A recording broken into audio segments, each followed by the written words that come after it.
Welcome to this video in the Equilibrium chapter. Today we're going to delve into chemical reactions and Keq equations. We're going to introduce you to K, which you'll see a lot of in subsequent chemistry chapters, and apply some math. So make sure you have your calculator handy and you have printed out your companion worksheet. So without any further ado, let's get started. So thinking back to everything that we've learned before, one thing you guys should remember is that some reactions will essentially go to completion and come to an end. Basically, reactants form products, and you've seen that when we form precipitates, which is what the animation is here on the right-hand side, when we form gases, and then the gas is liberated and escapes and disappears. Or, for instance, your limiting reactant is used up, and that causes the reaction to stop. But, spoiler, many processes are indeed reversible, where your products are returned to their original state. So basically, products turn back into reactants. And you guys have seen that everywhere, from melting ice to refreezing water to plugging your phones in at night and recharging batteries, and of course, most recently, in potential energy diagrams that proceed in the forward direction and the reverse. So it is possible for some reactions to go forward and then go backwards. So quick quiz.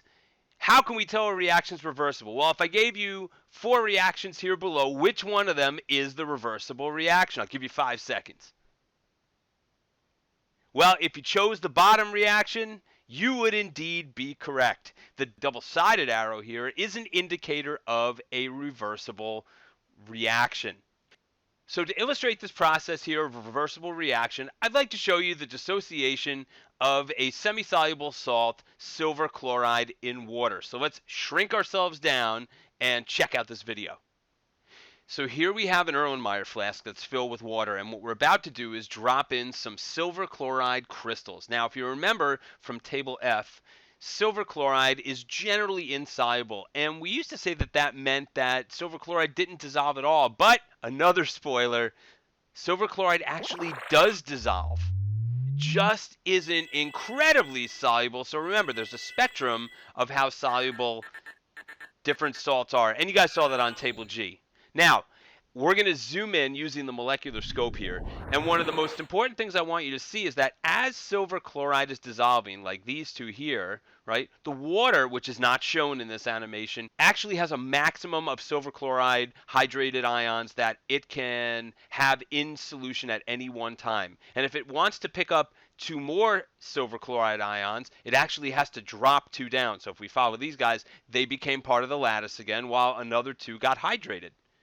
This is pretty cool, and it illustrates a reversible process. So that reversible process is actually 2 processes. It's the dissolution or the dissolving of silver chloride into hydrated ions, and it's the reformation of silver chloride from hydrated ions.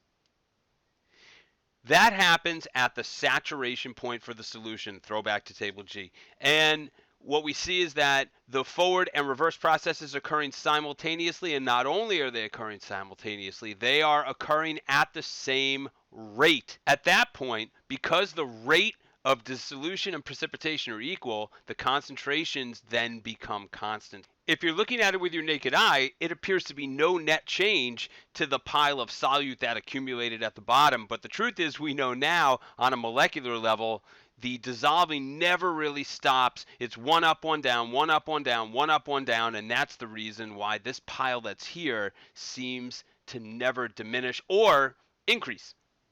So coming off solution equilibrium, I'm going to introduce you guys to chemical equilibrium, the equilibrium constant, and the associated calculations.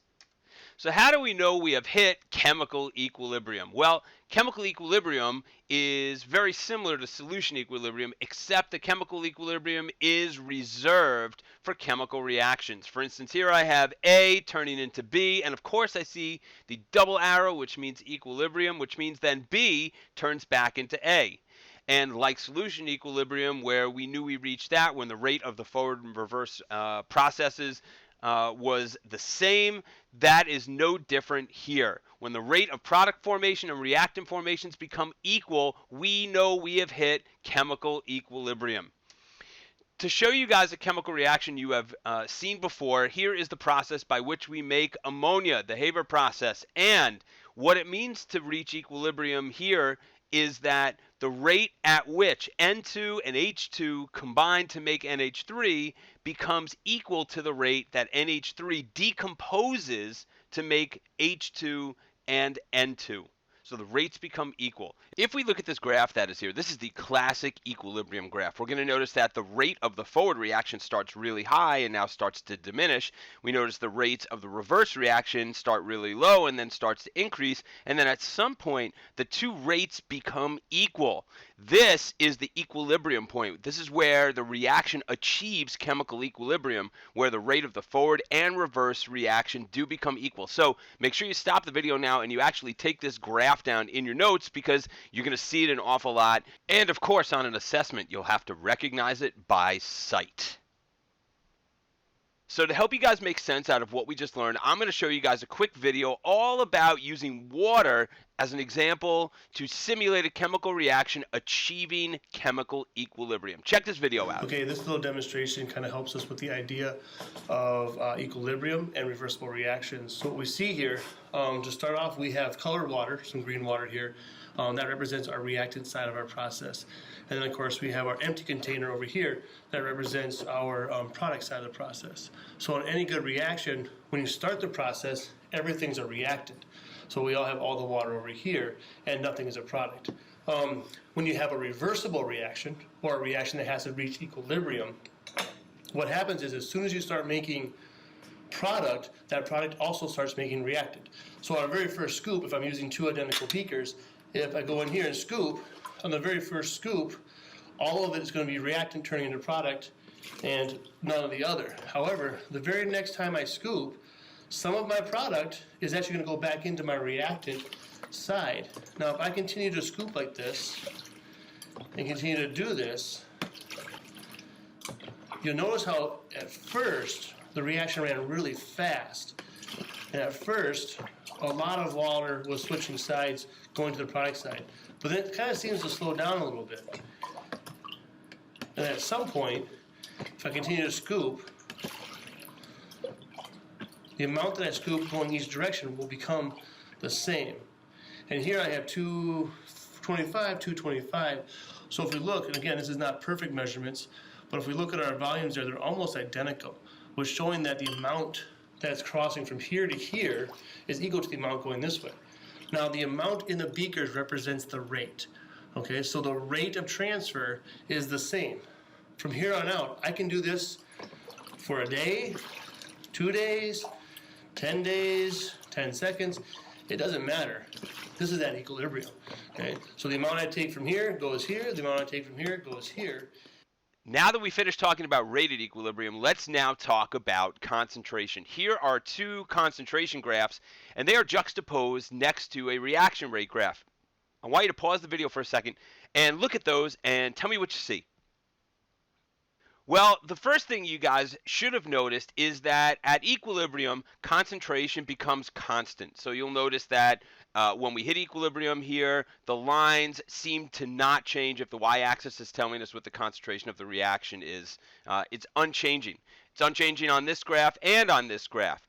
But what you should have noticed is that unlike reaction rates at equilibrium where the rates become equal, the concentrations do not become equal. It doesn't mean that they won't become equal, but historically they will not be equal to one another. Either the reactants will have a greater concentration at equilibrium, which we see here, or at equilibrium maybe the products will have a greater concentration. This is what we in chemistry call the favored position at equilibrium. So at equilibrium, when there is a greater concentration of products than reactants, we'd say the products are favored. When there is a greater concentration of reactants than products at equilibrium, we would say the reactants are favored. And of course, you can see down here, it's birthday time, and the favored child gets the larger piece of cake, and the favored child winds up getting a greater concentration of presents. Such a bummer. So when a side at equilibrium, whether it's the reactants or products, is favored, we will use in the reaction when we write it an uneven double arrow. And here are two examples. In the first example, you will notice that the larger arrow points towards the products. That means at equilibrium, where the rates are equal, the concentration of products is greater than the concentration of reactants. Here, we have the larger arrow pointing towards the reactants. That means that the reactants have a greater concentration at equilibrium. So, summary of this page, the longer side of the double arrow points towards the favored side of the equilibrium position. So how can we tell which side is favored at equilibrium? Well, it's mathematics, of course. So grab your calculator now and let's learn how to set up and calculate an equilibrium constant, otherwise known as our Keq. So at equilibrium, the equilibrium constant is calculated from what we call an equilibrium expression. And the equilibrium constant is essentially a mathematical ratio of product to reactant concentration. And you can see that here. So what we call our equilibrium expression is this here. The value of the equilibrium constant is what Keq will be, and we calculate it by doing some math, taking the product concentration and putting it over the reactant concentration. Now, you'll notice that we have products and reactants in brackets. That means concentration of products and reactants. They are molar concentrations. You remember your old friend, molarity, or moles per liter. So the first thing we're going to do before we do any math is learn how to set up the equilibrium expression, and then we'll substitute numbers in and calculate the equilibrium constant. The equilibrium expression takes on this general form. So let's just imagine we have this reaction, which is seen here. We have reactants A and B that are making products C and D. If we want to calculate Keq, it'll be the concentration of C raised to the C power times D raised to the D power divided by A raised to the A power divided by B raised to the B power. To show you what that really looks like and tell you what the big C's are and the little c's are and D's and such, here is a very familiar chemical reaction. This is the reaction for the synthesis of ammonia. So if I want to write the equilibrium expression for this, I would say Keq equals the concentration of NH3, that is here, raised to a 2. Now, this 2 is equal to the value of the coefficient in the balanced equation. Make sure you remember that. And so we see here, because N2 has a coefficient of 1, we are raising it to the first power. It's understood. We don't have to write it. And because H2 has a value of 3 for its molar coefficient, we are raising it to the third power. It is important to note, very important, that we only include gases and aqueous solutions in our equilibrium expression. So make sure you omit solids and pure liquids. Stop the video now and make sure you get this summary here. Okay, now it's your turn. Take this reaction which is here and try and write the equilibrium expression for this reaction. Make sure you pay attention to what the phases are. Hint, hint. Stop the video now and give it a shot. If you did this correctly, you will see that we omitted water from our equilibrium expression because water is a liquid. Remember, we only include aqueous solutions and gases in our equilibrium expression. If you want some extra practice, stop the video now, write these equilibrium expressions, and then start the video for the answers. Otherwise, move on and let's apply the math.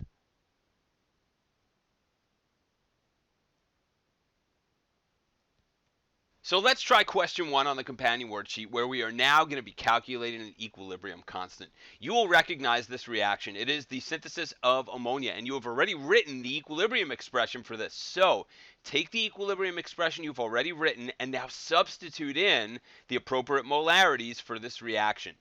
Pause the video now when you're ready to try it, and unpause once you get an answer for the solution. Okay, if you did this correctly, you should get a Keq value of 0.803. The hardest part about this is really putting it in the calculator, so make sure that you do it one step at a time, raising things to the appropriate power, then divided by this, then divided by that. I use the caret mark for the exponents, and I actually put these in my calculator 2-3 times to make sure that I get the right answer. So let's talk about what this Keq, or this equilibrium constant value, actually means. You'll see here I put a star and I wrote, this reaction favors the reactants. The way we analyze the value is whether it is greater than or less than 1. A K value that is greater than 1 means that it's favoring the products at equilibrium, and that simply means that there's a greater concentration of products than there is reactants. If we get a K value that's less than 1, we know that the reaction is favoring the reactants and not the product, so there's a higher concentration of reactants. So one of the things you might get asked to do is to not only calculate the K value, but analyze its meaning. All right, try example 2 from your companion worksheet. Pause the video now and then unpause when you're ready for the answer. If you did this one correctly, you should get a K value of 0.16. Once again, less than 1, favoring the reactants. This problem is a little different because you will notice in my equilibrium expression, I placed the value 1. Why did I do that? Well, because you guys know gases and aqueous solutions are the only things we can use in the equilibrium constant, and this PCl5 here was a liquid. So when we need a denominator mathematically, well, we really don't need a denominator mathematically, but it's good to plug the number 1 in here to make sure that every time you have something other than a gas and an aqueous solution, your calculation is able to be calculated and you won't get an error on your calculator. So anytime that I have a liquid or a solid in my equilibrium constant, I will actually substitute 1. Okay, this is question 3 on your companion worksheet. Stop the video now, try the setup and the calculation, and tell me what you get for your equilibrium constant. If you did it correctly, once again, we get a value less than 1, favoring the reactants. And of course, we do, I didn't mention it before, have to mind our significant figures. However, this is multiplication and division, so we are taking the fewest number of significant figures. And like I said before, again, the equilibrium will favor the reactant. So we have a big arrow facing the N2O4. Let's try our 4th problem now here. Here's your molar concentrations. Pause the video now and let's give this one a shot. All right, finally, we get a big number. So if you set this one up correctly, you will see we get a equilibrium constant that is equal to 6.44 times 10 to the 5. That's a huge number.